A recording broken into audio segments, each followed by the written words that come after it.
Ya kenapa Anda yang harus ngatur saya? Anda kan tidak lebih pintar dari saya dong. Anda nggak tahu, tapi Anda ngajarin saya yang sudah pakarnya di Alkitab. Saya ini orang tahu banget Alkitab. Saya tidak mengajar orang. Saya tidak ngajarin, Pak. Saya ngajarin orang. Anda siapa mau ngajari saya? Al-Quran itu firman Tuhan bukan? Oh, Al-Quran 100%, Pak. Tidak ada 100%. Tidak ada satu. Di mana ayatnya mengatakan Allah mau sama Muhammad? Oh, banyak, Pak. Di surat Muhammad ada. Apa mau saya bukain? Tunggu dulu. Sampaikan melalui malaikat Jibril ke Rasulullah. Tapi sama tidak. Anda tanya karena Anda tidak percaya bahwa itu firman Tuhan kan? Oh, bukan, saya nanya karena saya tidak tahu, Pak. Kesimpulan Anda meragukan itu bukan firman Tuhan. Nah, Anda iyalah, Bapak berulang-ulang bacanya sendiri. Masa firman Tuhan kayak gini? Oh iya. Ini secara akal tidak masuk akal ini, Pak. Maksud Tuhan itu disampaikan. Anda kan percaya sama omongan Jibril yang tidak ada saksi juga. Kalau saya mau katakan begitu gimana? Baik. Ini pertanyaan selanjutnya ya, Pak. Itu pun tidak ada saksinya. Pak Martin, kalau memang Anda kan benar. Bapak ditanya, mana yang tahu tentang rencana Tuhan secara utuh? Nah, sekarang coba kamu jelaskan tentang Al-Quranmu sendiri, tahu bagaimana. Oh, Bapak mulai nggak bisa jawab. Siapa yang menyuruh Muhammad bertahanut di Gua Hira? Tanya Pak Martin, kalau duduk sendiri di belakang rumah siapa yang suruh Pak Martin? Ya, itu maksudnya, Pak. Sirah Nabawi itu firman Tuhan bukan? Ya bukan lah. Nah, itu makanya. Firman Tuhan itu Al-Quran. Makanya kita berpegang pada firman Tuhan. Tuhan tidak munafik ya. Tuhan tidak munafik lalu pura-pura baik. Siapa bilang munafik? Tuhan terbuka. Tuhan itu terbuka. Pak, sudah pasti kata-kata Allah itu, kata-kata Tuhan itu lebih baik daripada kata-katanya manusia. Kalau ternyata di situ jorok kata-katanya, itu udah bisa dipastikan itu bukan kata-kata Tuhan, Pak. Karena tuh satunya 66, satunya 73. Yang mana yang firman Tuhan nih, Pak? Karena ini dua ini beda jelas, Pak. Itu Anda jangan mancing-mancing saya dengan pernyataan siapa yang mancing, Pak? Saya Padahal ini saya tidak tadi mau bilang maaf ya, Pak. orang Sekali lagi lain. saya mau tanya. Loh, Yesus kan dia 100% Allah dan 100% manusia, Pak. Di mana dalam Alkitab menulis 100% Allah, 100% manusia? Yohanes 1. Firman itu Allah atau bukan? Bukan. Loh, sekarang gini, Allah beda. tanpa firman berarti Allah Di yang sini. nggak punya pikiran. Di sini kita Berarti beda. pikiran Allah atau firman Allah itu pasti Allah. Pak, ini Yohanes, ini himne Plato. Jangan bohong-bohong lah. Mau buka. Kenapa kita berbohong? Ya enggak, Bang Kuda? Saya tidak akan tergiring dengan pertanyaan bodoh Anda. Saya bertanya dulu. Bukan, ini bukan pertanyaan bodoh. Boleh nggak saya bertanya? Firman itu berwujud apa, Bang? Dia transenden. Yod He Vav He Allah. Ayo, Allah. Allah itu dari mana dapatnya, Bang? Sebentar, Bang. Ini memra itu dia imanen dan dia juga transenden. Dasarnya? Lah, yang Yod Vav itu yang mana di antara tiga orang? Aduh, saya nggak bernafsu ya kalau saya sudah ngasih jawaban tapi kok nggak. Iya, emang nggak bisa kasih jawaban, masih ambigu. Yang tiga orang tadi itu datang berhadapan kepada Abraham. Dari tiga itu yang mana Yod Vav He?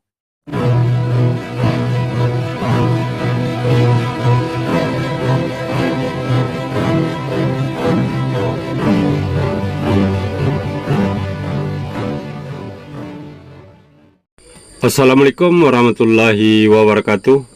Alhamdulillahillazi hadana li hadza wa ma kunna linahtadiya laula an hadanallah. Asyhadu an la ilaha illallah wahdahu la syarikalah wa asyhadu anna Muhammadan abduhu wa rasuluh. Puji syukur kehadirat Allah Subhanahu wa taala karena kita masih diberikan waktu dan kesempatan berjumpa kembali melalui channel Salam Satu Akidah.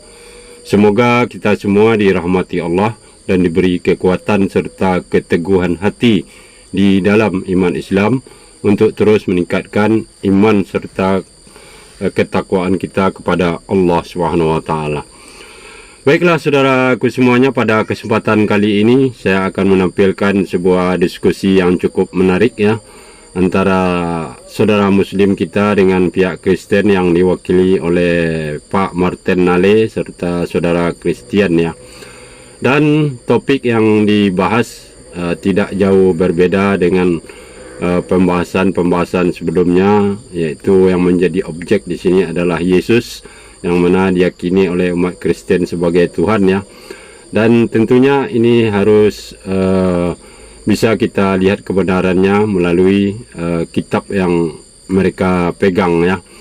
Nah, di sinilah nanti akan terjadi kebingungan sendiri ya, atau keambiguan di dalam menjelaskan Tuhan itu sendiri oleh saudara dari Kristen ini, karena mereka melupakan hal-hal yang mendasar untuk mengkaji apakah kitab itu suatu kebenaran atau tidak.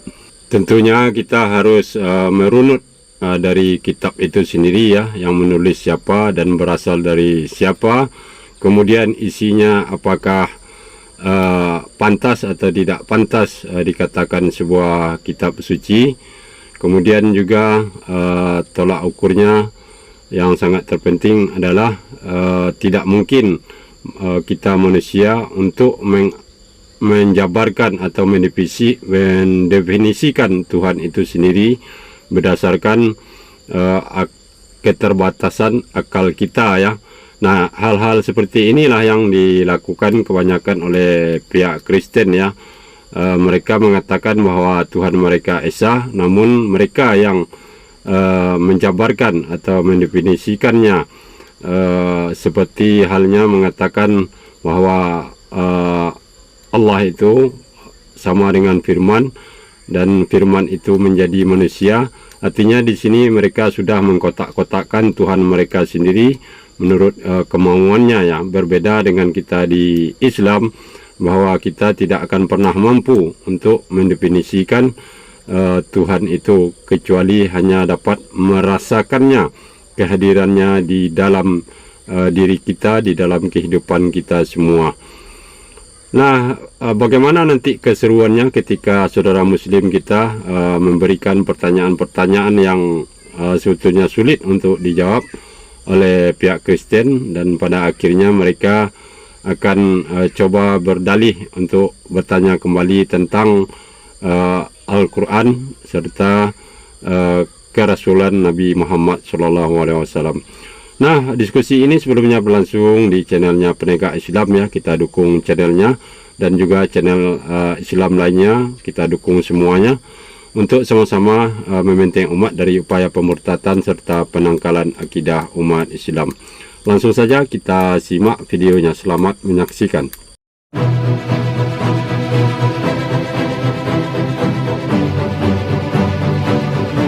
Ya, Pak Martin ini kayak yang dari tadi sangat banyak tahu masalah Nabi lah ya dari bangsa Israel. Coba sekarang kan zaman sudah maju, Pak Martin. Coba buka internet lah.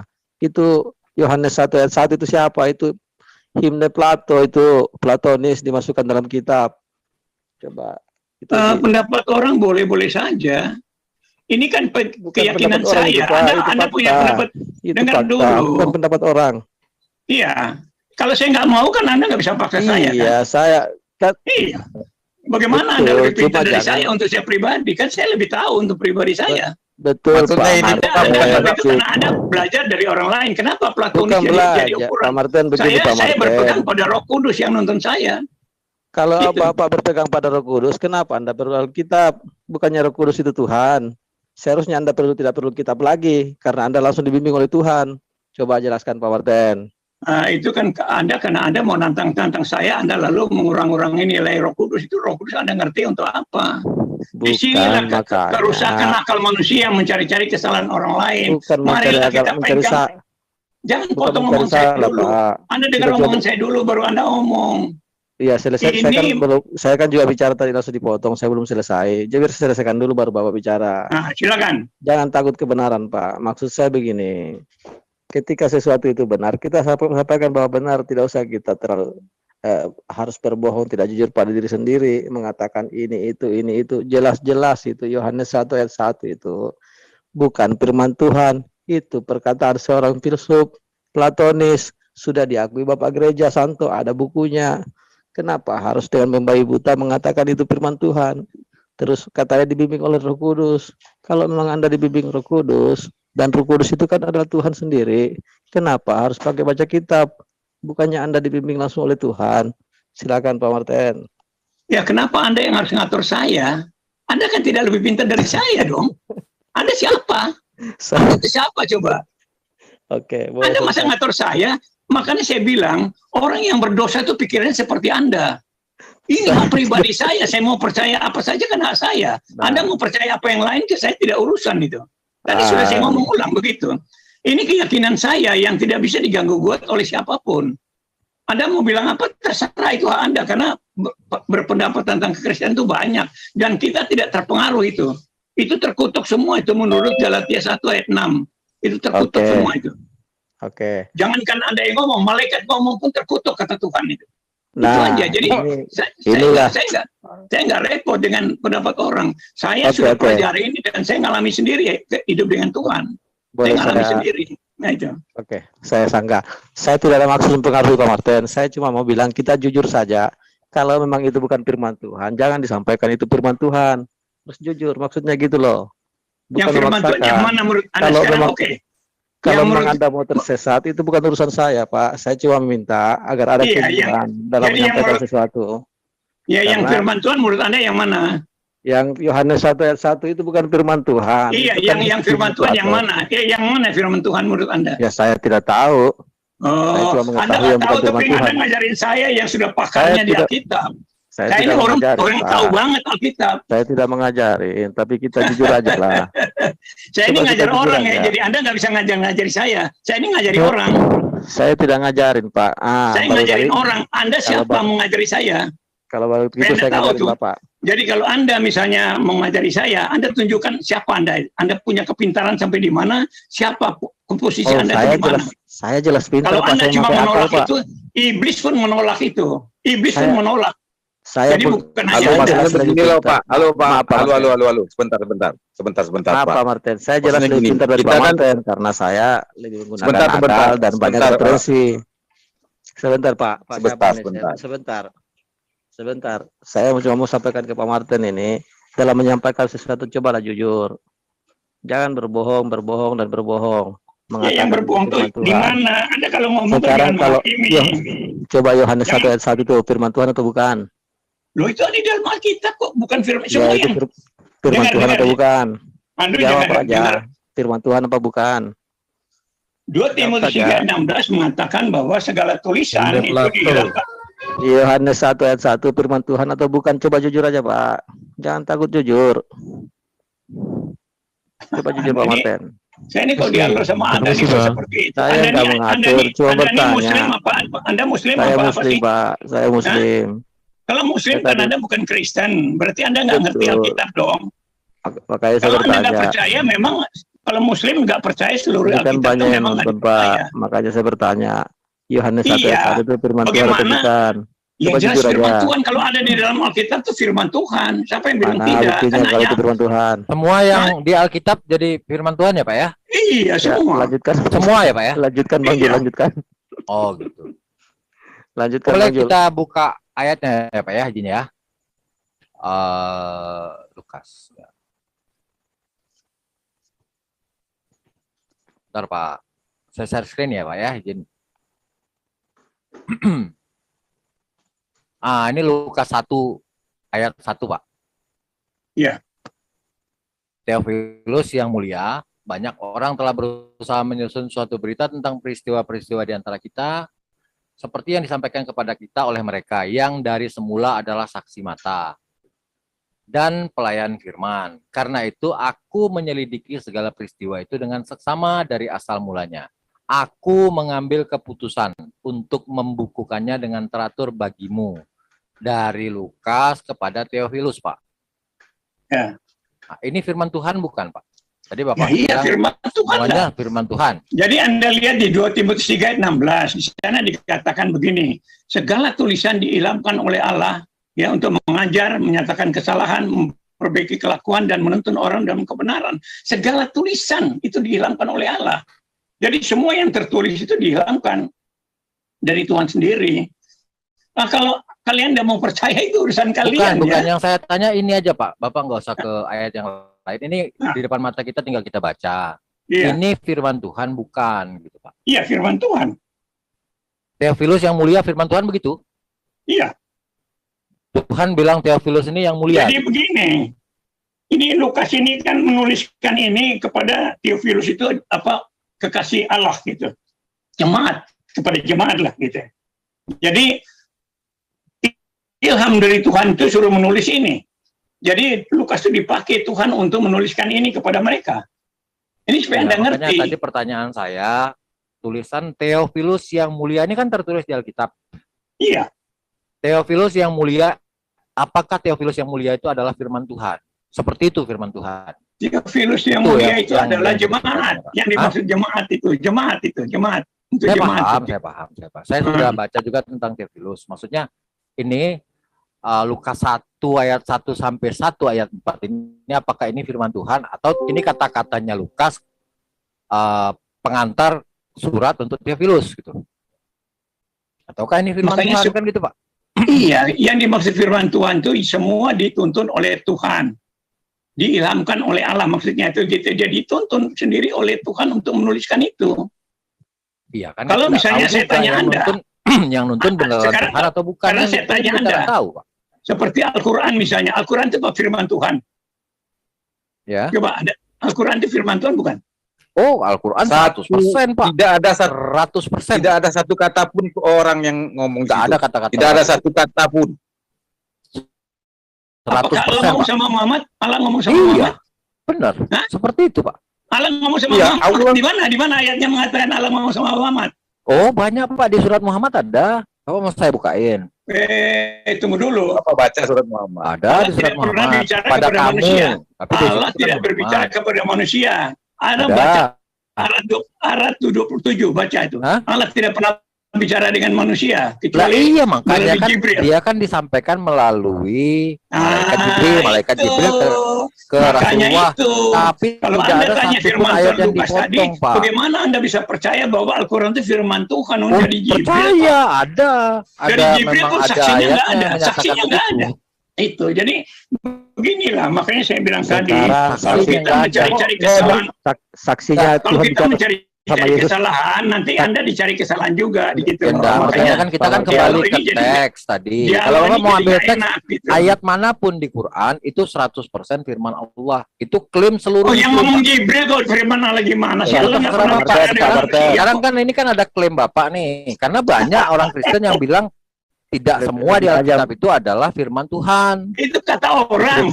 Iya kan? Makanya, nah sekarang Bapak berpendapat. Sekarang katakan bahwa Al-Quran itu sendiri oleh Jibril, bukan oleh Tuhan. Begini loh Pak, begini Pak. Cara diskusi itu Pak. Saya ajarin sedikit ya Pak ya. Bukan saya ngajarin, enggak. Saya ingatin. Gimana sih? Begini, dia. Kalau kita diskusi, saya nanya ayat ini, Bapak nggak usah bawa-bawa Quran. Kalau Bapak nanya tentang Quran, Bapak tanya sama saya jawab insya Allah. Tanpa saya harus bawa-bawa Bible. Ya. Makanya di sini dialog. Jadi kita begini, gentleman gitu Pak. Kalau Anda tanya bahwa Lukas itu bukan firman Tuhan, maka saya tanya apa Al-Quran itu firman Tuhan? Ternyata kan bukan. Bukan masalah Bapak pernah baca nggak nih ayat ini? Theophilus yang mulia, masa seperti ini firman Tuhan? Iya, firman Tuhan. Artinya diilhamkan oleh Tuhan untuk menyampaikan kepada ilhamkan sama Tuhan. Apakah itu firman Tuhan? Iya. Iya. Itu dituntun.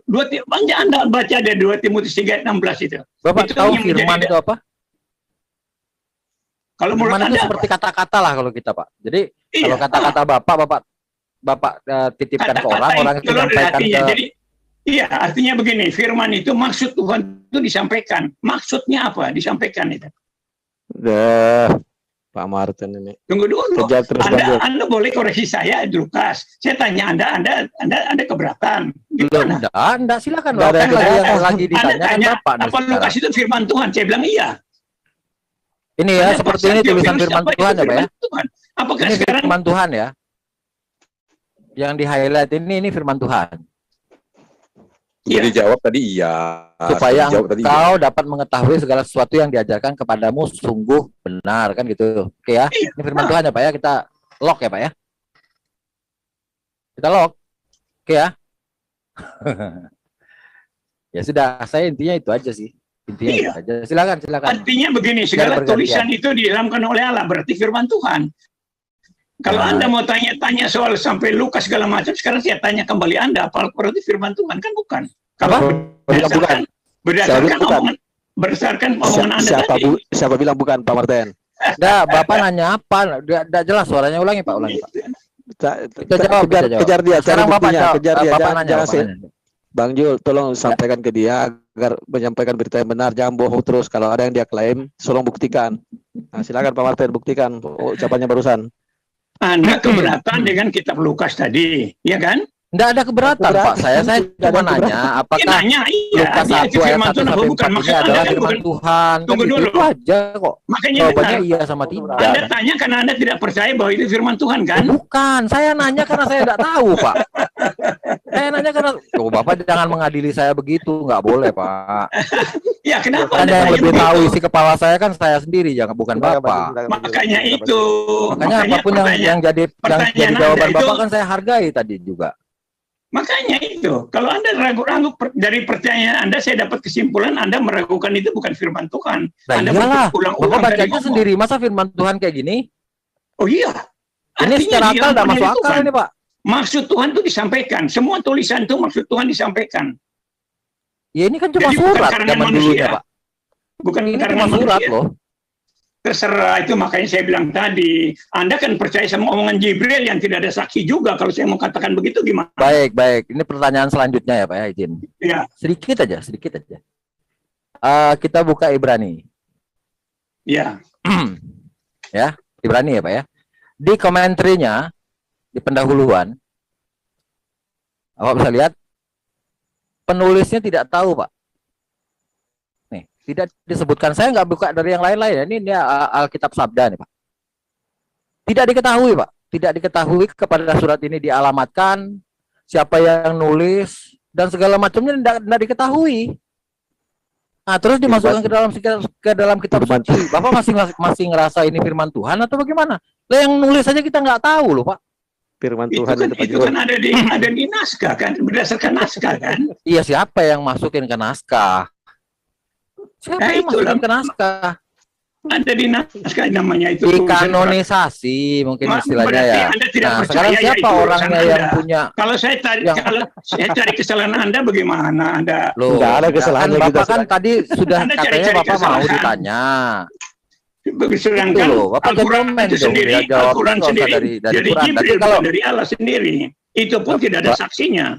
Pak Martin, kalau memang Anda kan Bapak ditanya, kenapa kok surat Ibaran ini kok nggak ada yang tahu siapa yang nulis, tetapi masuk dalam kanonisasi kan gitu Pak? Itu aja pertanyaannya. Nah, bagaimana caranya kita tahu ini firman Tuhan? Orang penulis aja kita nggak tahu. Iya, tapi ada dalam naskah.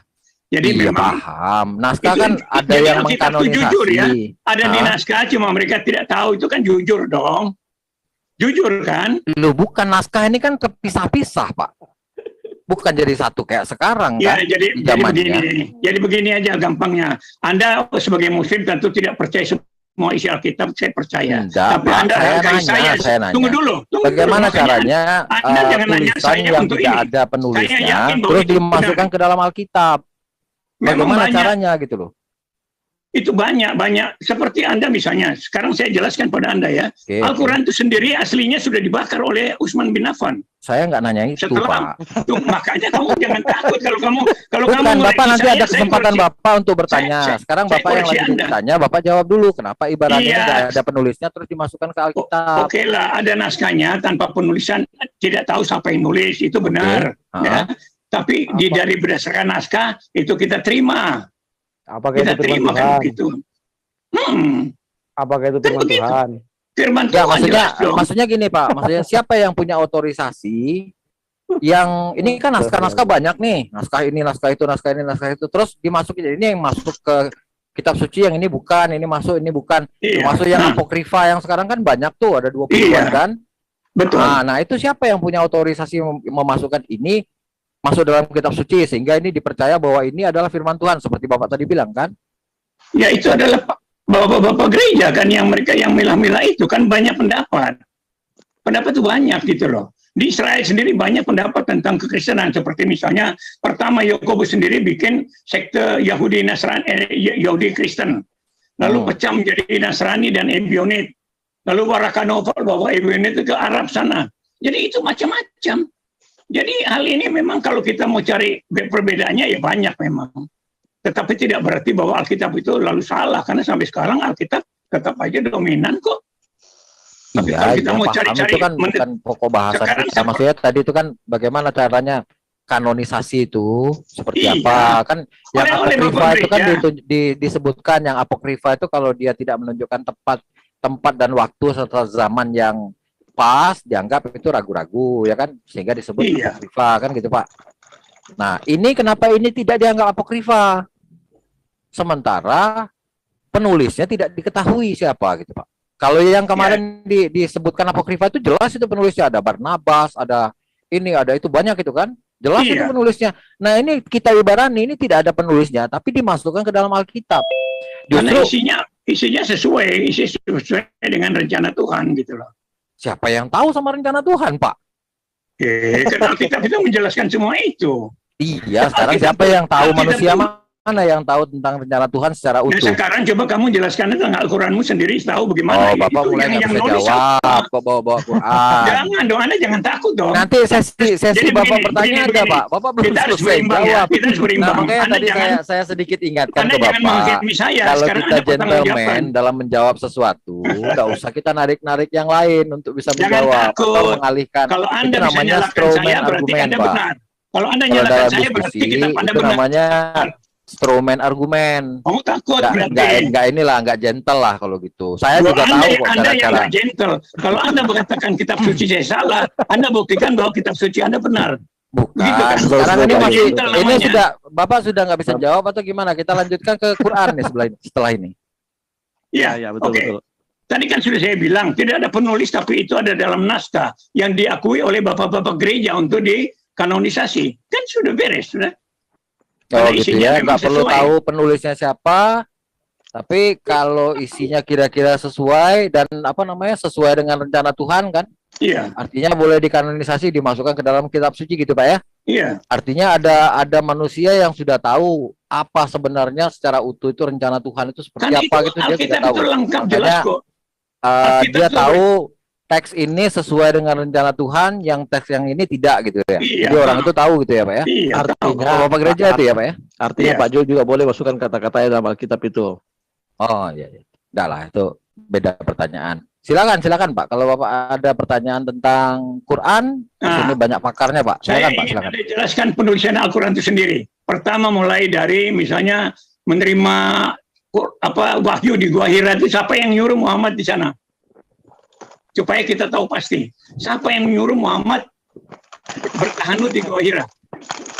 Siapa yang nyuruh? Nanti Bapak saya ingetin ya. Waktu Bapak ditanya seperti apa, saya akan ingatkan.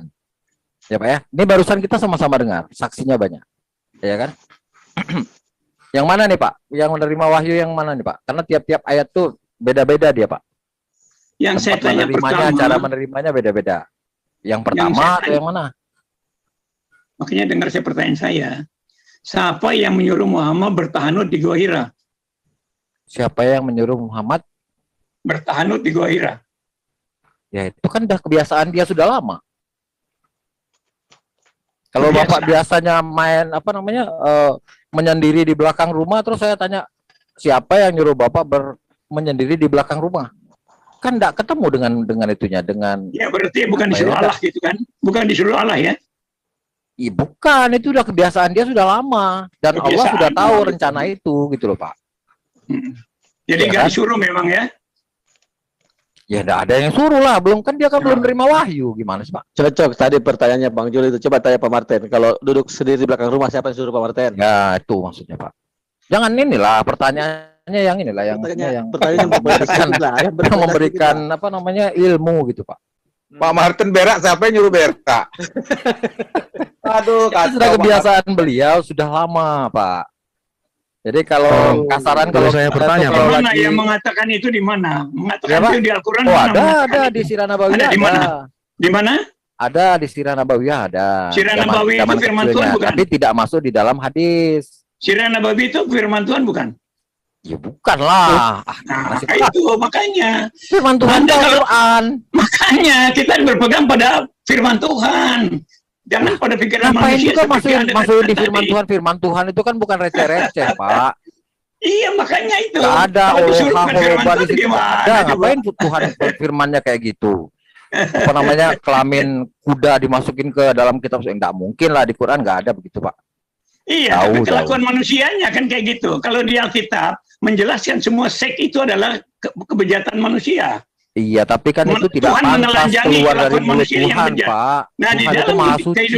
kehidupan sekarang ini, loh, Tuhan tuh menelanjangi semua. Makanya di dalam 2 Timotius 3:16 dikatakan Apa nggak ada cara yang lebih baik menyampaikan, harus sampai kelamin disebutkan gitu kan? Nggak, pasti ada cara lain lah. Kita aja punya kok cara yang lain kok, Pak, menyampaikan sesuatu yang kasar itu dengan cara halus itu kan kita bisa. Tuhan tidak munafik ya, Tuhan tidak munafik lalu pura-pura siapa baik. bilang munafik? Tuhan terbuka, Tuhan itu terbuka, bicara apa adanya. Sudah terbuka Munafik itu aja, untuk manusia sebutan masih manusia, melanggar. bukan Tuhan. Tuhan itu tidak ada istilah munafik. Nggak ada munafik. Makanya- Munafik itu untuk sebutan manusia. Artinya Manusia. munafik itu Tapi justru pura-pura Tuhan, baik ya. Tuhan itu Pura-pura baik sumber di dari bahasa segala padahal ilmu, Tidak Pak. punya gelar manusia. Wah, ini Tuhan itu bahaya. sumber segala ilmu. Jadi kalau kita saja bisa memberikan kata yang buruk dan yang baik, bisa kita nyampaikan sesuatu itu pada tempatnya dengan kata-kata yang terpilih. Tuhan yang ngajarkan itu, Pak, bukan kita sendiri yang dapat. Enggak. Iya. Allah yang mengajarkan Makanya begini. bahasa.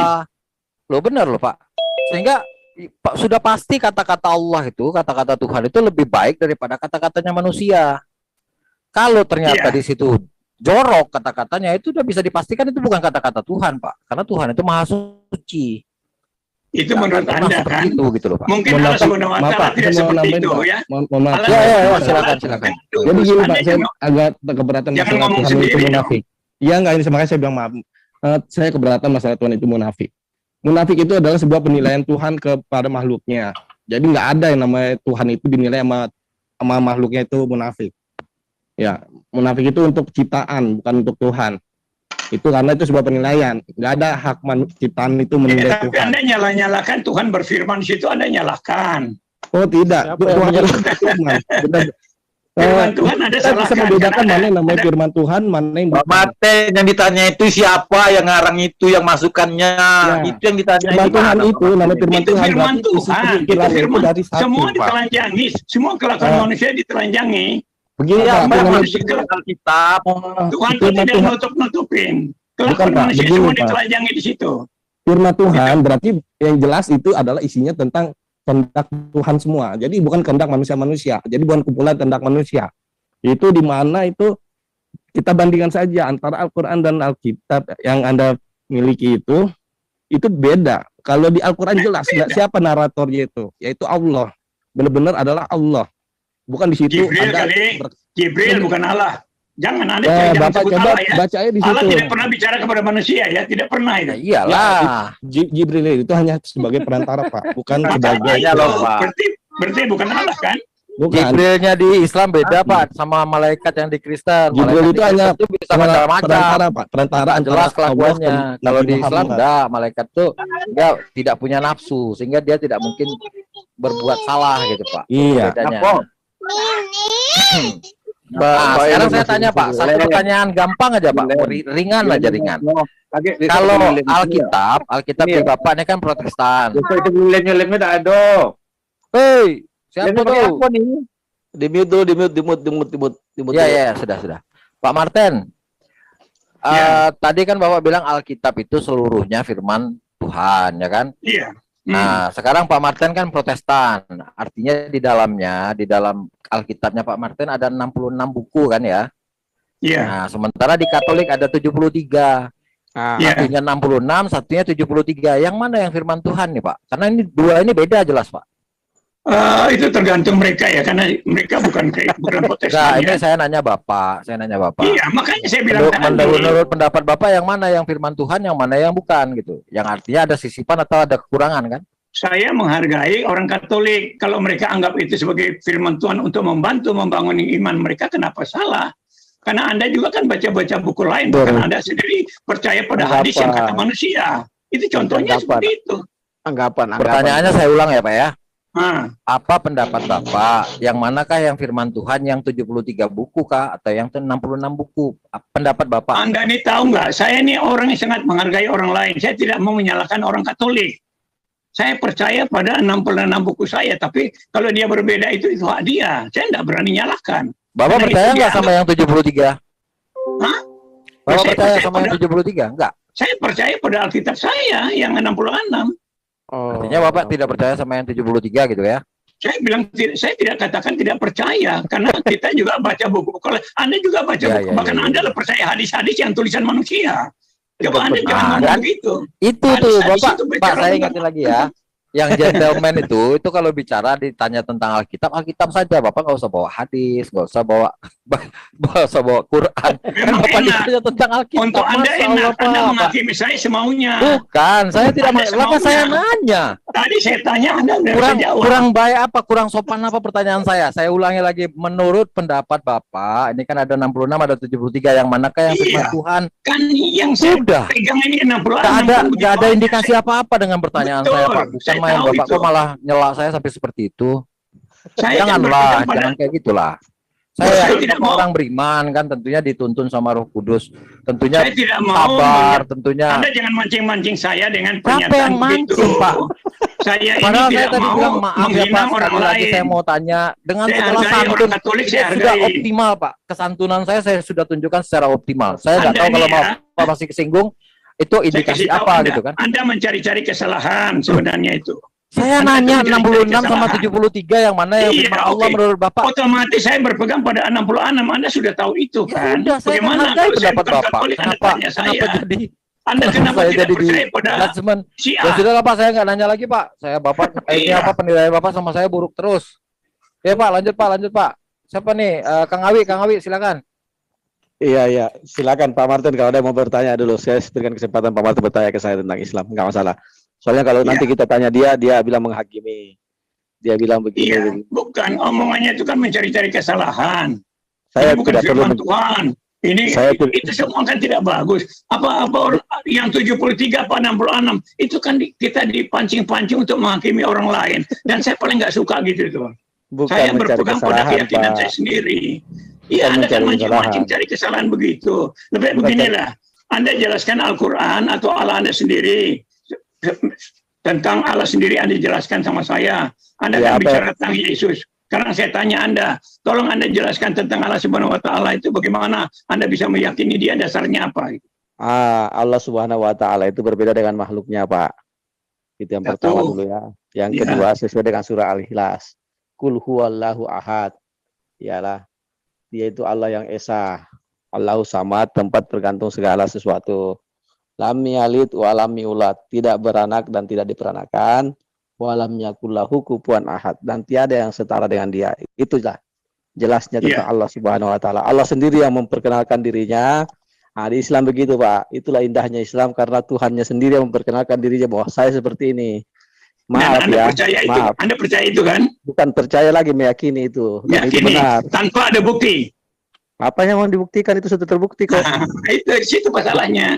Bagaimana Anda bisa mengenal Allah Anda yang tidak pernah bicara kepada manusia, tidak pernah menyatakan dirinya dalam kehidupan seperti Yahweh misalnya. Kan sudah disampaikan tadi. Begini Pak ya, Bapak mengimani kitab Bapak kah? Alkitab. Apa Bapak mengimani itu? Oh iya. Saya bertanya ke Bapak dulu. Di dalam Alkitab Bapak sendiri pun ada tertulis, jangankan rupanya, suaranya pun tidak bisa didengar. Bagaimana tanggapan Bapak begitu? Jangankan rupanya loh ya.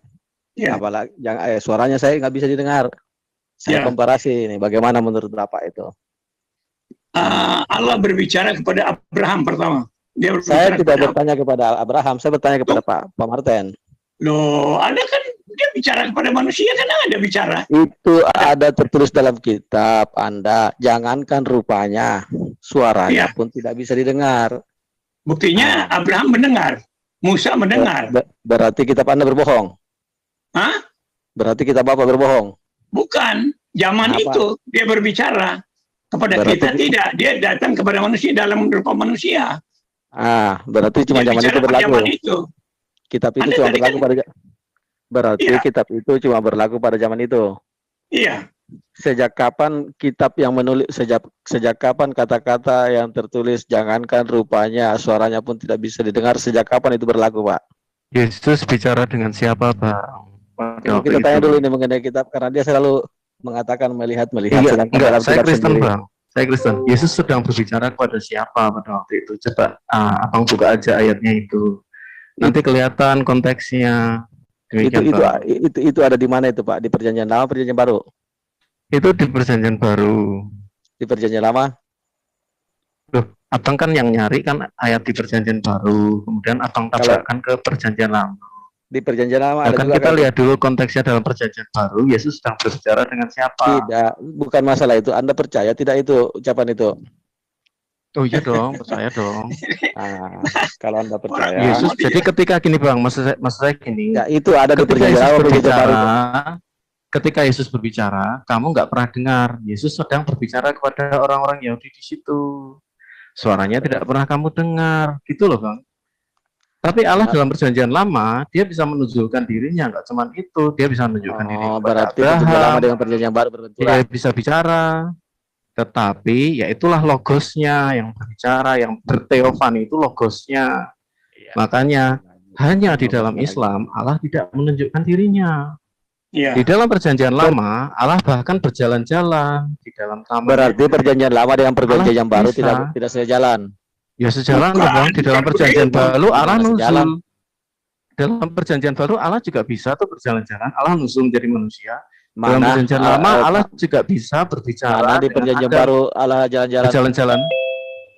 Mana dalilnya? Coba di Perjanjian Baru Allah jalan-jalan. Kejadian, setiap kejadian. Di dalam Kejadian 3 ayat 18. Perjanjian Baru. Perjanjian Baru. Di dalam Perjanjian Baru Firman itu menjadi manusia. Iya. Sejak kapan Firman menjadi manusia? Sejak kapan? Di dalam Yohanes 3 ayat Yohanes 1 ayat 16 jelas dikatakan ayat 14. Firman itu menjadi manusia. Iya, sejak kapan Pak Firman menjadi manusia? Sejak kelahiran Yesus. Di dalam inkarnasi ada Yesus. Saya mengatakan bahwa Firman itu adalah Yesus. Ada enggak? Ya ada dong, Wahyu 19 ayat 13. Apa katanya? Ada. Yesus sendiri yang mengklaim. Wahyu 19 ayat 13. Yesus adalah firman Allah itu sendiri. Itu klaim Yesus, wahyu Yesus kepada Rasul Yohanes. Itu udah klaim Yesus sendiri, Bang, nggak bisa dibantah. Berapa? Wahyu 19 ayat 13.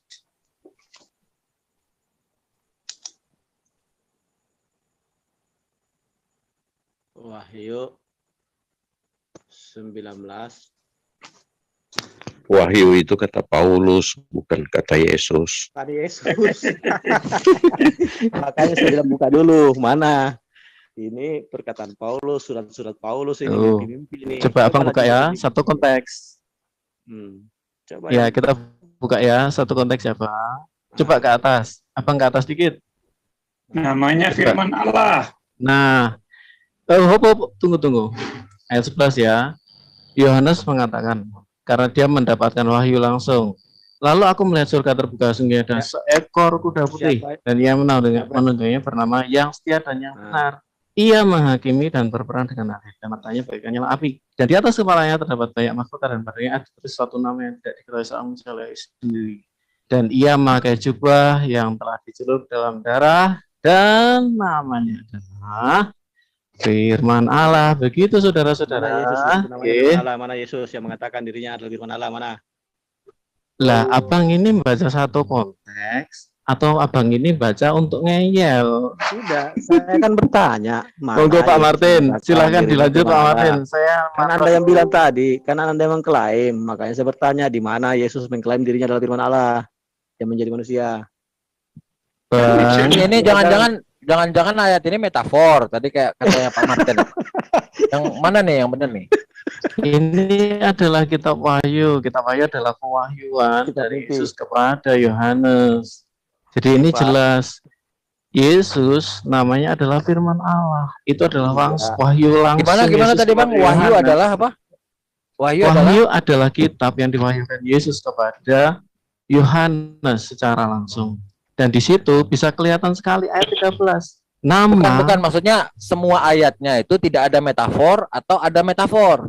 Banyak. Di dalam Wahyu itu ayat-ayat eskatologisnya banyak, Bang. Gitu ya. Paham eskatologis ya?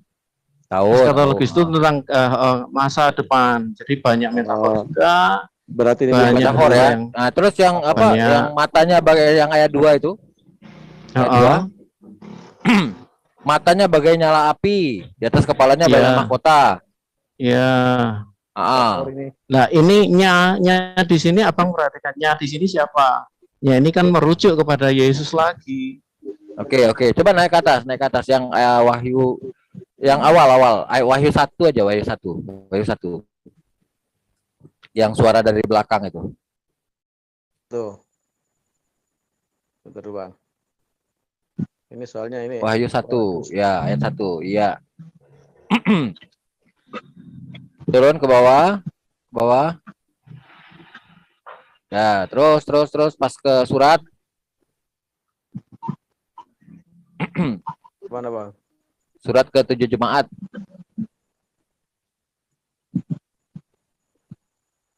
Oh, berarti Wahyu lain nih. Ada di situ aja dulu lah, situ dulu. Wahyu 1. Masuk ke surat. Suratnya kan ada 7 tuh. Tuh. 1 ya, kepada jemaat Sardis. Dan tuliskanlah kepada malaikat jemaat di Sardis. Ini kan firman Tuhan nih ya. Firman Tuhan itu disuruh warna manusia merah, kan, yang nulis ditujukan kepada malaikat. Itu warna merah bukan, Bang? Iya, warna merah. Iya, berarti itu perkataan Yesus ya, Bang? Betul. Yesus Ya. ini sebagai Tuhan ya.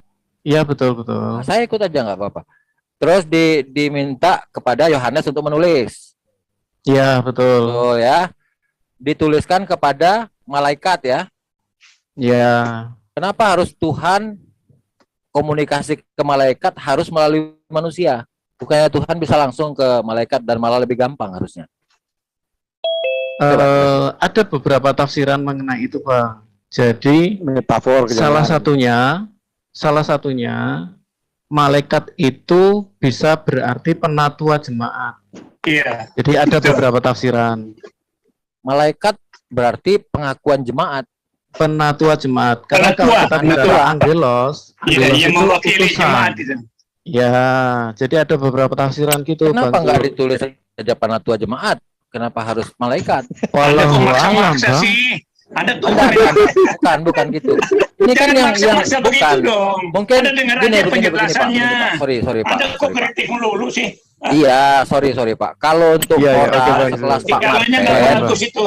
Dialognya kalau nggak untuk bagus. orang sekelas Pak Martin baca ini jelas, mungkin tahu oh ini penatua. Nah sekarang kalau misalkan orang-orang yang di kampung itu apa tahu dia?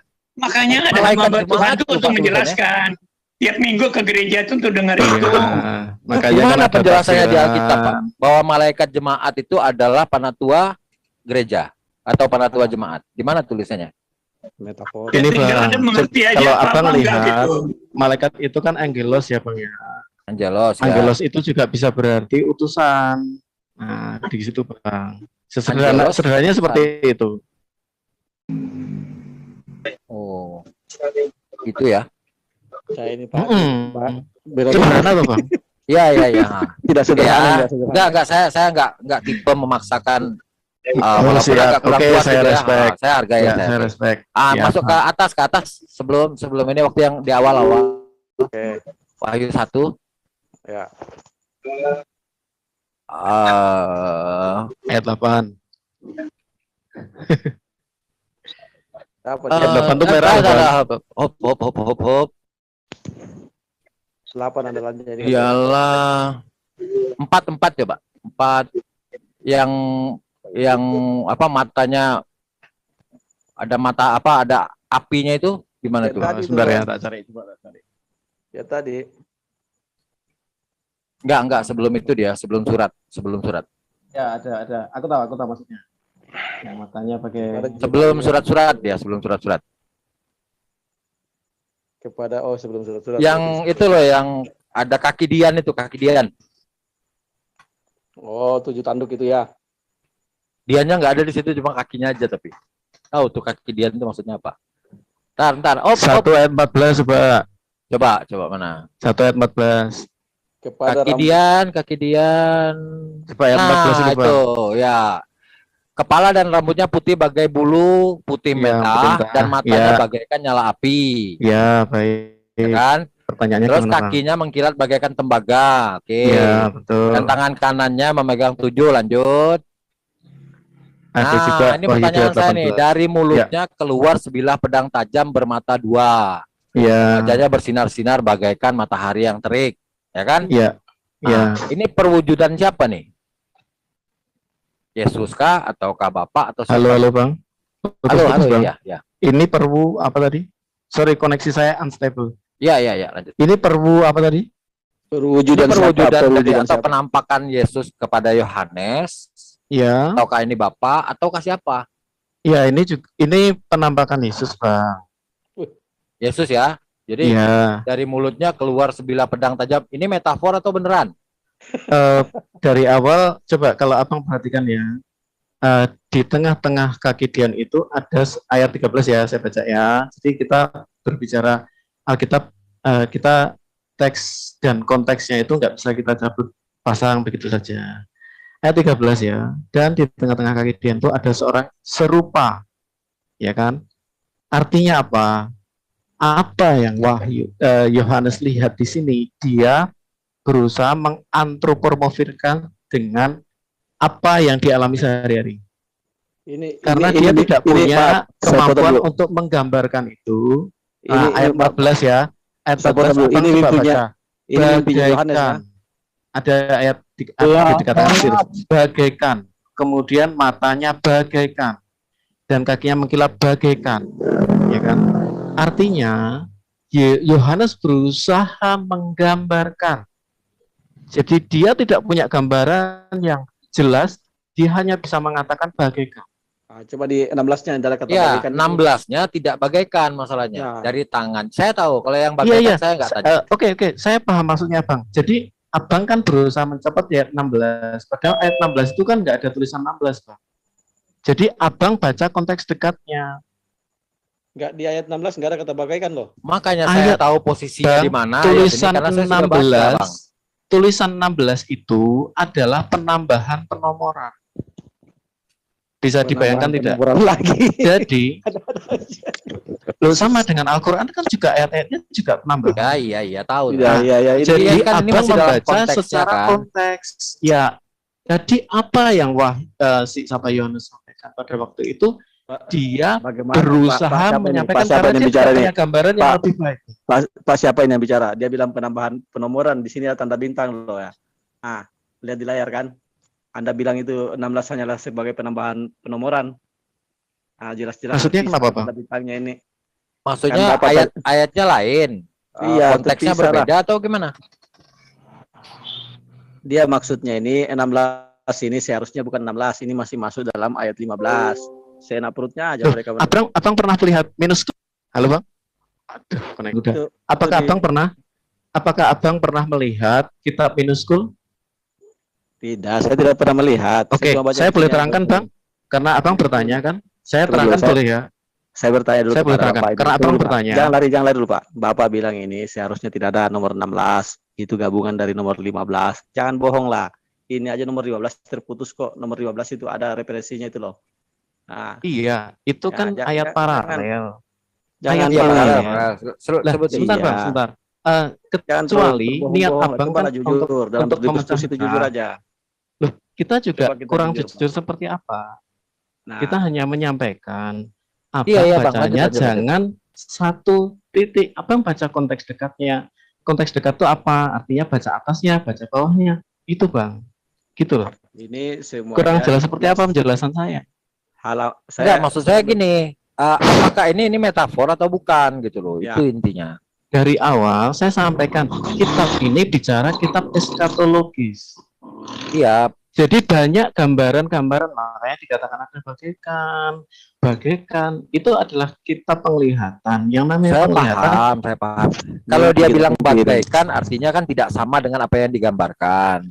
Begini, pemahamannya yang 16 ini tidak ada bagaikan. Iya betul, tetapi Abang baca ayat sebelum-sebelumnya. Kenapa? Saya pikir sederhana ya, Bang ya. Ini bukan sederhana aja. Sederhana. Apa yang dimaksud dengan ayat ini? Bahasa Indonesia yang baik lagi kalau begini. Dalam memahami Alkitab ini kita harus belajar bahasa Indonesia yang baik dan benar kayaknya. Saya pikir sederhana ya, Bang ya. Aku nggak tahu apa intention untuk ini dijadikan berat, sulit. Ini keluar dari kaidah bahasa Indonesia ini kalau belajar Alkitab ini kayak ini. bukan sederhana ini Pak, diperumit namanya ini. Bukan Satu sederhana. aja, yang itu aja, dari mulutnya keluar sebilah pedang tajam bermata dua. Di sini tidak ada bagaikan ya. Nah ini artian sebenarnya ataukah tidak? Karena saya sudah mulai ragu-ragu dari tadi saya nanya ayat, dibilang Ya, ini. kalau saya jujur, gitu kan? saya tidak terlalu paham artinya. Oke. Saya jujur, saya tidak terlalu paham artinya. Tetapi firman Allah itu seringkali diumpamakan sebagai pedang. Nah, koneksinya ya Yesuslah firman Allah itu dengan Wahyu 19 ayat 13. Berarti, artinya sebilah pedang ini diartikan sebagai firman Allah yang keluar dari mulut Allah gitu ya. Dari awal saya sampaikan saya tidak terlalu paham arti ini karena ini bicara eskatologis. Untuk kitab Wahyu itu ada sekitar 5 penafsir yang mereka tidak bisa mentafsirkan ini dengan tepat. Mereka sendiri mengakui 5 pentafsir itu ada berbeda-beda zaman. Makanya saya dari awal saya sampaikan ini adalah kitab eskatologis. Kitab eskatologis itu ada gambaran metafora, ada gambaran yang sudah terjadi dan ada gambaran yang akan datang dan yang jauh akan datang. Nah, itulah pemahaman kami. Ya kurang lebih gitu sih, Bang. Oke. Terima kasih. Lanjut, Bang Ali, lanjut. Nggak apa-apa, saya suka hargai pendapat penyampainya karena tadi dia bilang sehingga saya ngotot 15 itu seharusnya nggak ada ayat 16, harusnya 15 saja. Tapi bukan seperti itu. Abang salah menangkap. Kata tulisan 15, 14, 13, 16 itu tidak ada, Bang. Makanya saya sampaikan, Abang bertanya, saya sampaikan, Abang pernah lihat minuscule belum? Nah, oke, saya terangkan ya, Bang. Nanti Abang googling minuscule itu apa? Saya tidak, ini saya cuma sudah. Lah, Abang bertanya, saya jelaskan, tapi saya bilang nggak usah. Bapak sudah bilang saya menerangkan setidaknya gini, Bang penunggang kuda, Anda kan mungkin tidak bertanya, tetapi pendengar kita kan yang sekitar berapa ratusan itu kan berusaha mendengar juga kan. Lah minuscule itu tulisannya itu apa dari depan sampai belakang itu nggak ada titik koma, Pak. Oke. Sederhananya seperti itu. Berarti tidak bisa lagi tambah rumit lagi untuk dimengerti kalau begitu, Pak. Ini adalah untuk permudahan bagi kita untuk apa namanya untuk tadi Bapak menyatakan Bapak menyatakan tadi bahwa firman Tuhan itu diibaratkan dengan bilah pedang. Ya, betul. Ya. Jika ini adalah pandangan, berarti ini kan Yesus yang digambarkan ya kalau tidak salah ya dalam kata-kata ini. Iya, betul. Itu adalah dari mulut Yesus. Ya, Bang. Dari mulut Yesus yang seorang firman, keluar lagi firman seperti bilah pedang dari mulutnya ya. Gitu ya. Oh, iya dong. Loh, Yesus kan dia 100% Allah dan 100% manusia, Pak. Di mana dalam Alkitab menulis 100% Allah, 100% manusia? Yohanes 1 ayat 14. Silakan. Coba baca, ada kata tertulis di situ. Itu Yohanes itu bukannya itu di Plato. Dibuka dulu. Monggo. Ini Plato ya. Yohanes 1 ayat 14.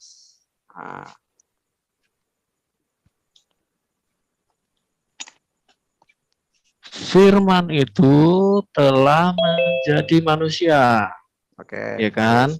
Firman itu Allah atau bukan? Bukan. Loh, sekarang gini. Logos itu ada dua, Bang. Kalau firman itu bukan Allah, saya tanya, Bang. Sekarang saya tanya menurut Abang, apa yang terjadi kalau Allah nggak punya firman? Silakan. Apa yang terjadi kalau Allah tidak punya firman? Iya. Maksudnya bagaimana? Kalau sekarang gini, kan Tuhan lagi mau, misalnya nih, Tuhan ya, mau menciptakan bumi. Dia kehilangan firman-Nya. Bagaimana caranya kehilangan firman sedangkan dia mau menciptakan gue tinggal berkata kok, tinggal berfirman kok. Makanya kan saya tanya, apa yang terjadi kalau Allah nggak punya firman? Berarti dia bukan Allah. Nah, berarti firman itu apa yang membuat dia sebagai Allah karena apa? Firman. Bukan kan? Karena firman. Sederhana. Bukan karena firman lah. Loh, sekarang gini, Allah tanpa firman, dia cuma batu, Bang. Saya bertanya begini, Pak. Abang ya, kita pergi ke di mana kata-katanya Allah tanpa firman itu batu? Kita pergi ke sebuah kuil, kemudian di situ ada patung.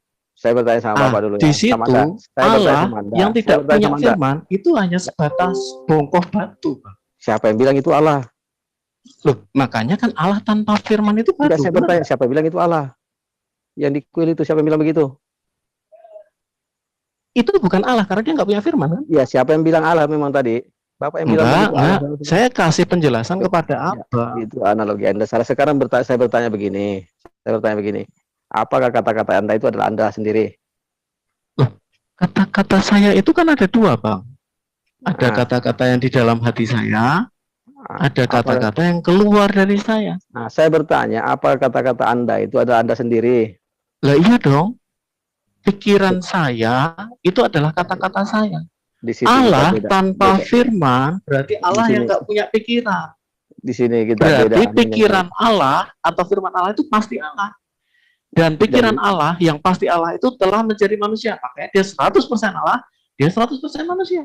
Di mana dalilnya 100% Allah, 100% manusia? Lah itu firman itu yang 100% Allah telah menjadi manusia. Tunggu Pak. Ini Yohanes, ini himne Plato. Jangan bohong lah. Mau buka. Kenapa kita berbohong? Sekarang gini, bagaimana Bang Kuda ini bisa percaya kepada Nabi Muhammad? Karena dia orang jujur. Loh, Nabi Muhammad itu bukan saksi matanya Yesus loh. Kok Anda malah menolak yang saksi matanya Yesus? Mana? Yohanes ini saksi matanya Yesus. Bapak tadi bertanya ke saya, kenapa Anda percaya Muhammad? Saya bilang beliau. Bos, coba Bapak ini bertanya ke saya, kenapa Anda percaya Muhammad? Saya berjawab karena dia orang jujur. Sudah terjawab, kenapa Anda lahirkan ke Yohanes? Apa kaitannya dengan Yohanes?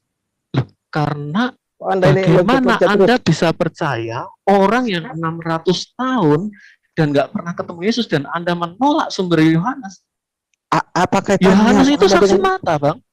Saksi matanya Yesus. Dia yang bertemu dengan firman yang itu. Coba dulu saya bertanya ya. Apa kaitannya pertanyaan Bapak tadi dengan pernyataan Bapak yang belakangan ini? Apa kaitannya? Jadi gini, Abang kan menolak Yohanes nih. Anda mengatakan ini himne Plato nih. Memang himne Plato.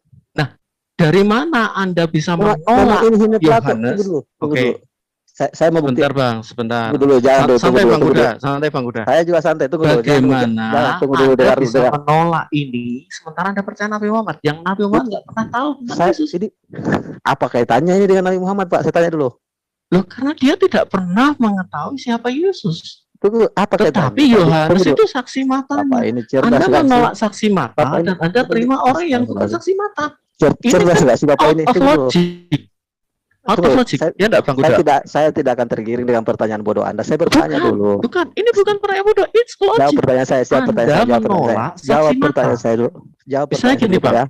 Tunggu dulu, Pak. Ada CCTV ketika kejadian pencurian. Bagaimana Anda bisa menolak CCTV-nya? Tolong di mute dulu orang ini. Bicara terus, tolong di mute dulu.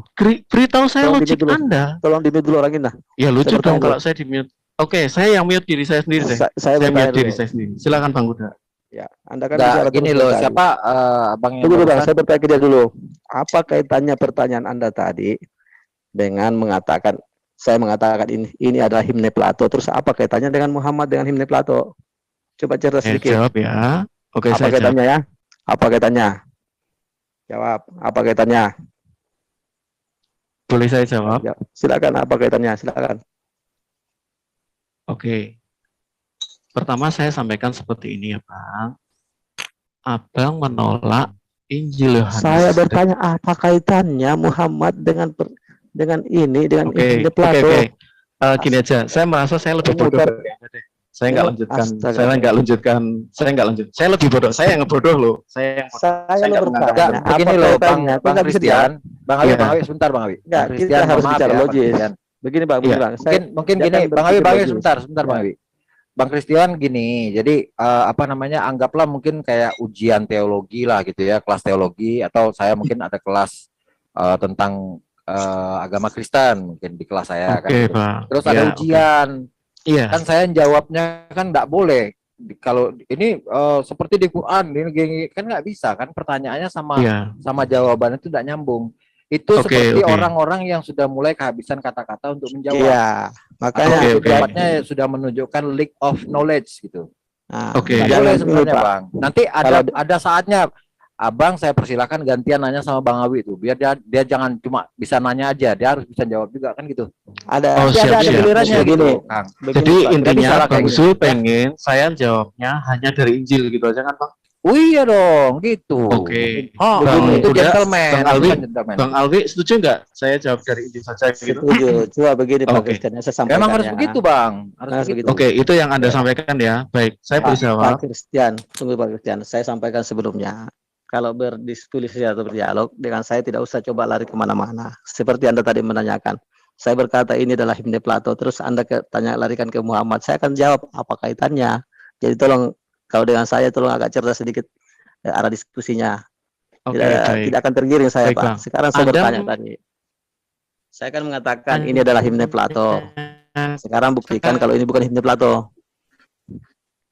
Kan ini kan himne Plato ya, Bang ya. Oh, ya. Yang pertama. Yang kedua, ini adalah himne Targum. Jadi Targum inilah yang mengatakan bahwa Memra itu adalah Allah. Oke. Jadi Memra adalah Allah sendiri. Itu adalah buatan Targum.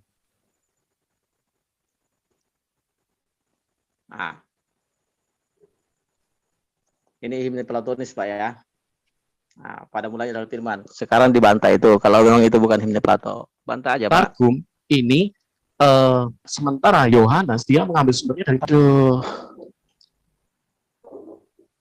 Gimana, Pak? Berarti Yohanes mengambil dari himne Plato gitu. Pak Christian? Iya, halo, baik. Iya, ya. Tadi putus-putus kurang jelas anunya. Ya. Di sini kan saya ada di Yohanes mengambil dari himne Targum, bukan Plato. Plato itu ada di Yunani, Bang. Sementara Yohanes itu berasal dari Ibrani. Beda lokasi. Bagaimana? Ya, terus bukankah Anda bisa bukankah ajaran Plato saat itu sudah menyebar ke sana kemari? Ini kan tuduhan ya. Sementara saya menjelaskan bahwa apa yang diungkapkan Yohanes itu berasal dari Targum. Di dalam Targum, ketika dikatakan seperti ini, Kejadian 3:18, maka Allah berjalan-jalan di taman dan berbicara kepada Adam. Di situ dikatakan, maka firman Allah berjalan-jalan. Jadi itu berasal dari Targum, bukan dari himne Plato. Siapa Plato, Bang? Coba buka himne Plato dengan Targum. Mana yang lebih dominan ke Yohanes 1 ayat 1? Mana yang lebih sama persis? Ya mana jelas yang dong. Persis? Yang jelas Targum. Jelas sama persis himne Plato lah, jangan bohong-bohong lah, Pak. Coba buka himne Plato, Logos. Di situ jelas persis copy paste ke Yohanes 1 ayat 1. Anda mau bohong-bohong lagi ke Kejadian 1 ayat 1. Coba jujur lah, Pak. Sekarang internet loh, netizen sudah bisa menilai, buka sendiri. Ketika saya mengatakan inilah himne Plato, pasti netizen itu sudah buka, cari, googling. Coba jujur aja lah. Gak usah lah, selalu berbohong terus. Iya, jujur aja kita. Saya tahu. Maksudnya kan gini, Anda kan menggiring dengan tuduhan Anda. Itu kan bicara himne Plato. Bukan menggiring, Yohanesnya, wah, gitu kan? Yohanesnya kan masih wah, gimana kan bisa ngomongin gue himne Plato? Jelas-jelas yang saya pakai adalah Targum. Bahkan di dalam Kejadian 17 dikatakan, aku mengadakan perjanjian antara aku dengan Abraham. Itu di situ di dalam Targum itu Kejadian itu aku mengadakan perjanjian antara firmanku. Jadi bukan aku, melainkan firmanku dengan Abraham. Artinya apa? Aku, Allah sendiri, itu adalah firman itu sendiri. Sederhana gitu, Bang. Pusing apa urusannya dengan Plato? Dia sendiri dengan firman. Dia sendiri. Ini Bang, gini. Oke, Bang Kuda. Ini Yohanes 1 ayat 1 ini sumbernya dari mana? Oke, saya sampaikan ya. Logos itu ada dari mana? Logos itu ada dua ya, Bang ya. Ini bukan untuk Anda deh. Ini bukan untuk Anda. Ini untuk para pendengar Anda dan juga Bang Yuas. Yang Bang Yuas juga ya. Jadi logos itu ada dua. Ada logos proporikos dan logos endiantheos. Pertanyaan saya tadi ini sederhana, Pak. Ini Yohanes 1 ayat 1 sumbernya dari mana? Oke, kalau gini aku ngalah aja deh. Aku ngalah aja. Silahkan Pak Martin. Bukan begitu. Ini kan mau menjelaskan tadi, Pak. Saya soalnya mau menjelaskan. Tapi kalau di sela-sela gini saya lebih baik ngalah. Monggo Pak Martin, silahkan. Enggak akan muter-muter terus, Pak. Coba jawab sederhana aja. Kalau dikatakan bukan dari himne Plato, ya dari mana? Dari Targum. Tidak. Saya rasa saya lebih bodoh dari Anda. Jadi saya enggak berminat menjelaskan. Enggak apa-apa. Silakan Pak Martin. Monggo. Terima Nggak apa-apa, kasih sudah mengakui itu, Pak. Saya kalah debat. Nggak apa-apa, Pak. Kalau itu Nggak biar apa-apa. netizen yang menilai saja mengenai kalah tidaknya kan. Ya, Cuma kan karena gini, saya kembali berusaha lagi menjelaskan keimanan kami, tetapi Anda memaksakan yang bukan keimanan kami, Anda paksakan install ke keimanan kami. ini karena ada dalam keimanan Anda, makanya saya pertanyakan. Seandainya nggak ada dalam keimanan Anda, saya nggak pertanyakan, Pak. Karena ada dalam keimanan Anda dan Anda yakini dan Anda imani bahwa ini adalah firman Tuhan, sehingga saya bertanya. Karena ada narasi Saya sudah atau memberikan jawaban. artikel Saya yang sudah memberikan mengatakan jawaban ya, Bang Kuda. ini sesungguhnya adalah himne Plato. Nah, Lalu saya Anda sudah membantah. memberikan jawaban. Itu bukan himne Plato. Dasar saya apa? Targum. Nah, ketika Anda memaksakan bahwa ini himne Plato, ya monggo. Nah, silakan Anda buka yang mana yang Anda maksud itu, Targum itu. Oke. Anda coba Anda buka Targum Yonatan. Targum Yonatan Kejadian 3 ayat 18. Oh, Kejadian 3 ya. Oh, di Alkitab ya. Sebentar. Enggak apa-apa, Pak. Saya berikan kesempatan Bapak juga untuk buktikan. Kalau saya kan sudah buktikan tadi. Dengan adanya himne Plato yang sama persis bunyinya Yohanes 1 ayat 1 sama persis. Ya, sekarang di Anda mana? Berapa? Kejadian berapa? Enggak apa-apa, Pak. Saya Kejadian 3 ayat 18. Ini Targum atau bukan? tahu saya Targum itu apa, Pak?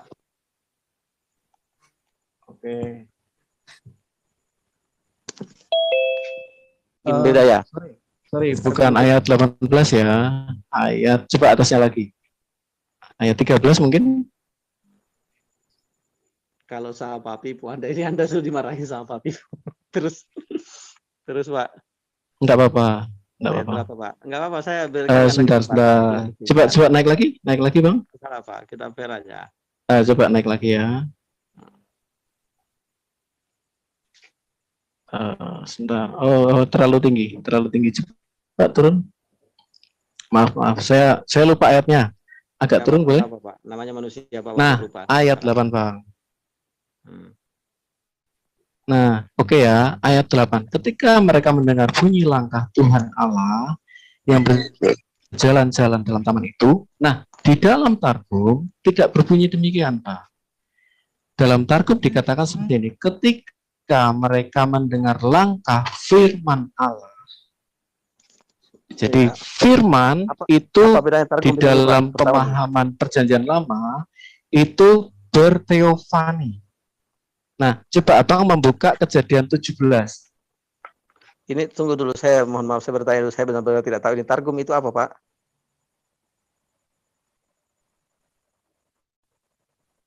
Targum itu apa, Pak Christian? Saya benar-benar tidak tahu apa itu, Pak. Artinya yang berjalan-jalan adalah itu Targum. Saya pikir tadi Targum itu adalah salah satu kitab. Jadi kejadian berapa lagi? Kejadian 17, Bang. Ayat. Oke.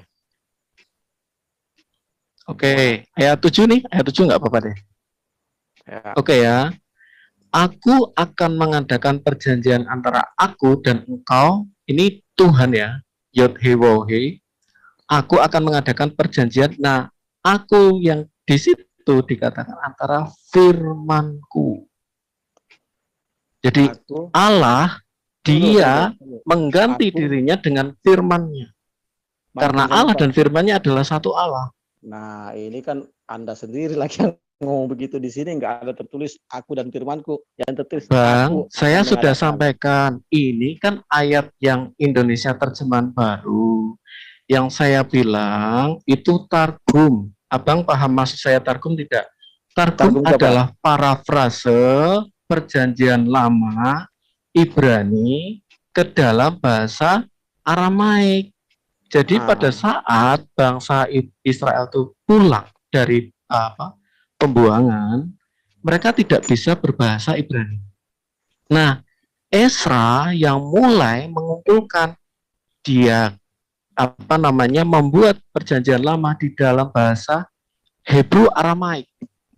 Hebrew Aramaik itu bacaannya bacaan mungkin saya kebolak-balik ya, bacaannya adalah bacaan Ibrani, tetapi tulisannya tulisan Ibrani, tapi bacaannya bacaan Aram.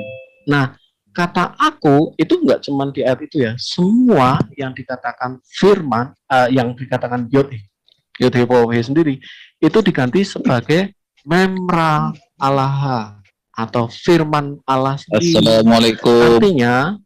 Artinya firman itu adalah Allah. Oh, ini dengan Bang ini ya, Farhan ya. Waalaikumsalam Bang Farhan.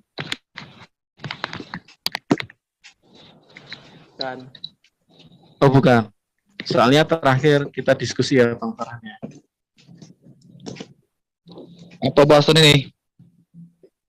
Teruskan dulu tadi ini saya Ya, agak baik ya bingung Bang ya.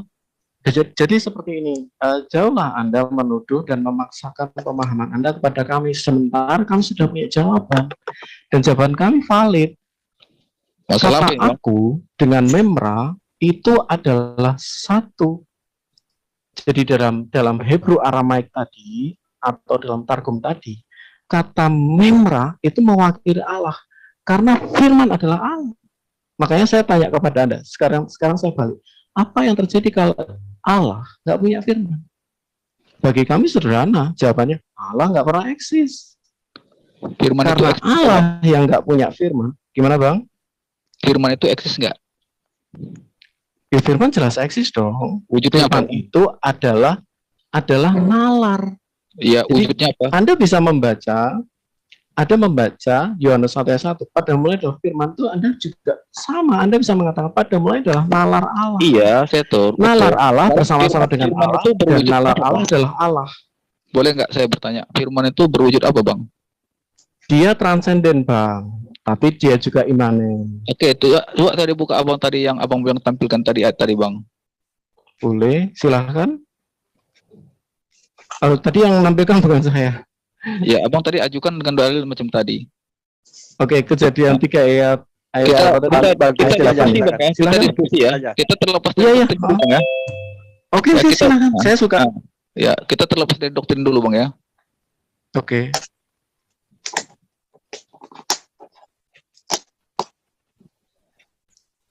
Silakan Bang Angsul. Silakan Bang Christian aja yang menampilkan dalilnya. Silakan saya screen Bang. Silakan saya screen. Oh. Oke. Sorry ya. Ini Alkitab online saya nih berat ini. Sebentar ya. Oke.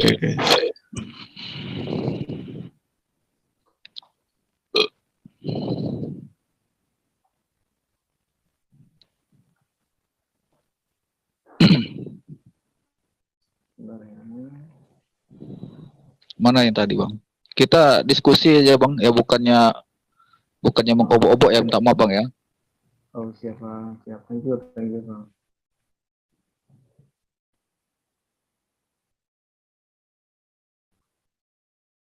Oke, saya share screen. Ya. Saya baca ya, Bang ya. Ketika mereka mendengar bunyi langkah Tuhan Allah yang berjalan-jalan di dalam taman itu pada hari sujud. Stop dulu, Bang. Monggo. Ketika mereka mendengar bunyi kurang besar ya, bunyi apa itu? Langkah Tuhan Allah. Yep. Oke, Tuhannya huruf besar, Allahnya huruf kecil. Iya. Jadi itu ada dua oknum, Bang ya. Yod He Vav He Allah. Yod He Vav He Allah. Allah itu dari mana dapatnya, Bang? Sebentar Bang, ini kita mau bicara soal targum tadi. Iya, memang betul. Kita memang targum itu Tuhannya huruf besar. Iya. Di mana ada kata dasar Tuhan itu maksudnya apa? Tulisan besar itu. Oke, saya maksudnya gini. Kita sedang menerangkan konteks mengenai memra ya Bang ya. Saya tahu. Firman itu dalam perjanjian lama. Yang tadi itu Yod Vav He. Yep. Allah itu apa namanya? Yod He Vav He. Itu Tuhan, Tuhan, itu Yod Vav He. Allah ya, betul. Apa itu? Allah itu kan Elohim, Bang. Allah itu Elohim, dasarnya dari mana Elohim Allah? Jadi ketika mereka maksud pertanyaan Anda bagaimana ketika mereka mendengar bunyi langkah Yod-Heh-Waw-Heh Elohim, Yod-Heh-Waw-Heh Elohim artinya jadi Tuhan itu berbentuk. Saya sampaikan, saya teruskan ya Bang ya. Jadi kata Tuhan di sini di dalam Targum ini adalah memra atau firman. Saya nggak cerita memranya dulu. Bukan gitu Bang. Kita sedang. Iya, saya tahu. Kalau Abang mau pindah konteks, sampaikan kepada saya, baru kita pindah konteks, nggak apa-apa. Tetapi saya sedang menerangkan mengenai memra. Iya. Saya pikir Bang Kuda tadi mengatakan menyuruh saya untuk gentle. Iya, oke. Memra itu berbentuk.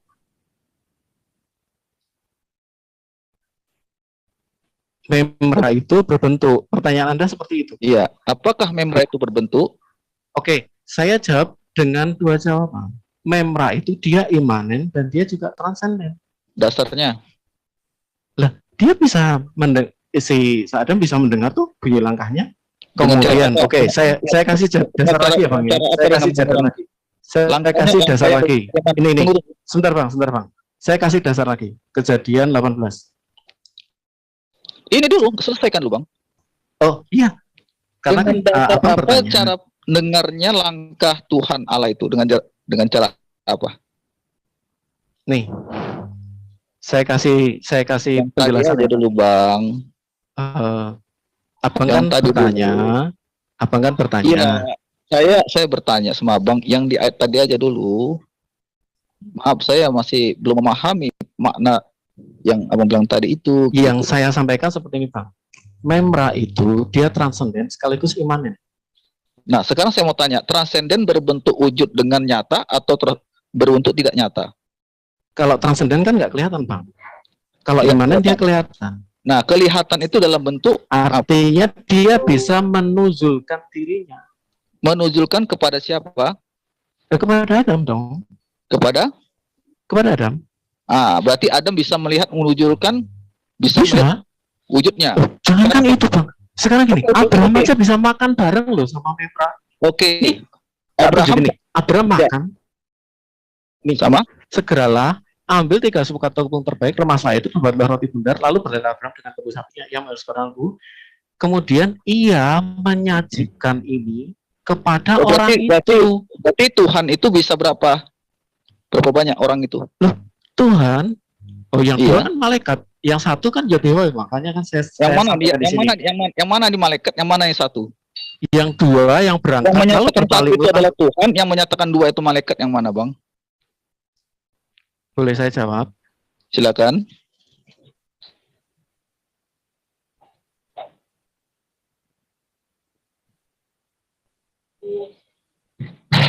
Halo. 18 ayat 22. Lalu berpalinglah orang-orang itu dari situ dan berjalan ke Sodom. Jadi yang dimaksud adalah 2 orang itu karena ada 3 orang yang mendatangi Abraham. Yang 2 3 orang Sodom, Yod-Heh itu dia bisa bisa menunjukkan dirinya. Iya, yang Yod-Heh itu yang mana di antara 3 orang?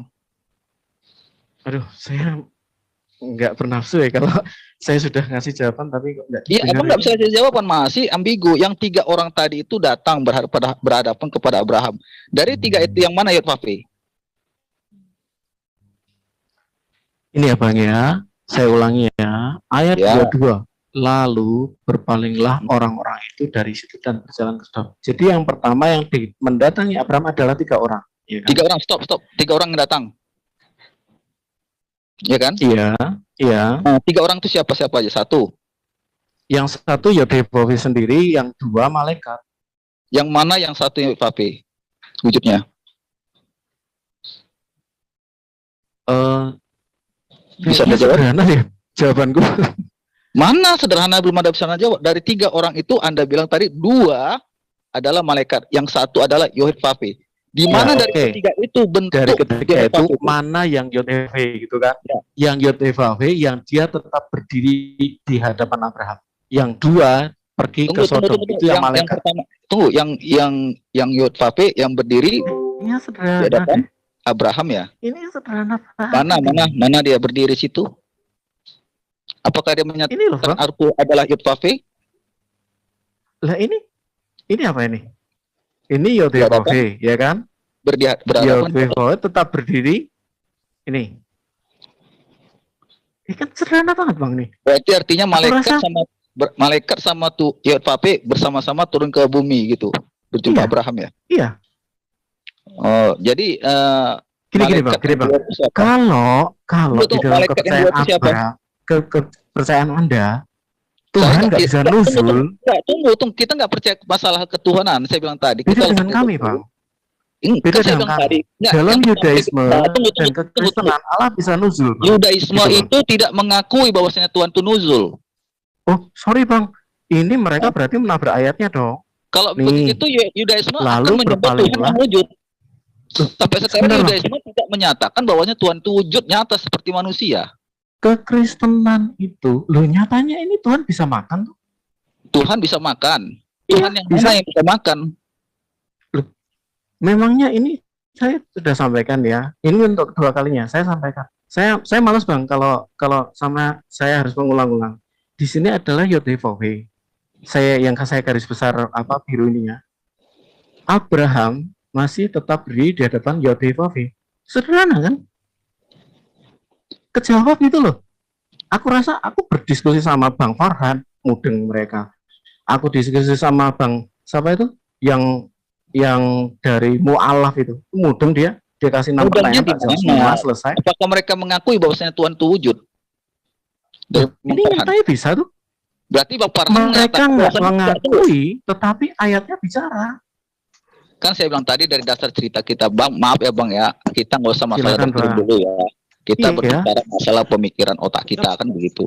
Kita diskusi baik-baik kan gitu. Bukan masalah doktrin saya bilang tadi. Kalau masalah doktrin yang bawa ya saya nggak bisa berbilang apa-apa. Kan saya bilang gitu. Keyakinan Ini apa? logik. Anda bisa lihat dengan mata kepala Oke, Anda. kalau memang bisa Lalu wujudnya. berpalinglah orang-orang itu dari situ dan berjalan ke Sodom. Tetapi Abraham masih tetap berdiri di hadapan siapa? Sekarang saya mau Di tanya hadapan sama Abang. Tuhan. Sekarang ciri-ciri Yod-Vav-He itu yang menurut Abraham itu yang bagaimana? Oh, saya nggak tahu di situ tidak dicantumkan ciri-cirinya. Nah, Tetapi artinya dia tetap berdiri di hadapan Yod-Heh-Vav-He. iya, ciri-cirinya yang bagaimana? Kalau dia memang menyaksikan Yod-Vav-He itu berhadapan dengan dia, artinya dia mengetahui, kan begitu. Ya Anda tanya sama Abraham dong. Loh, Anda kan punya kitabnya itu kan gitu. Artinya dia mengetahui Yod-Vav-He itu telah Lah, apa kan ini loh, wujud aku kepada rasa dia di ini- hadapan dia. Nah, demikianlah saudaraku semuanya, kita sudah dengarkan tadi bagaimana diskusi antara saudara Muslim kita dengan Pak Martin Nale ya, dan juga rekannya. Dari apa yang kita perdengarkan tadi, untuk kesekian kalinya juga kita mengetahui sampai di mana tingkat pemahaman dari pihak Kristen ini dalam memahami Tuhan ya. Dan di sini sangat terlihat jelas bahwa mereka memang tidak mampu untuk memahami Tuhan yang Maha Kuasa ya, yang bisa segalanya, tanpa mewujudkan dirinya atau menyerupai seperti makhluknya. Mereka akan sulit menerima hal tersebut. Berbeda dengan kita umat Muslim, bahwa kita semua meyakini walaupun Allah SWT tidak pernah kita lihat dan tidak pernah kita dengar, namun kemahakuasaannya dapat kita rasakan di dalam diri kita, di dalam kehidupan kita semuanya. Dan itu sudah cukup bukti bagi kita yang mau berpikir ya, bahwa Tuhan itu ada, walaupun tidak menampakkan diri atau berbicara kepada manusia seperti yang diyakini oleh umat Kristen ini. Jadi memang sulit ya untuk memberikan kebenaran atau penjelasan kepada saudara-saudara Kristen ini kalau bukan Allah yang berkehendak untuk merubah pikiran mereka serta hati mereka untuk menyadari kekeliruan di dalam memahami Tuhan itu sendiri. Namun mudah-mudahan video ini ada hikmahnya bagi kita semuanya dan semakin jelas ya perbedaan di antara kedua keyakinan ini. Terima kasih atas perhatiannya. Assalamualaikum warahmatullahi wabarakatuh.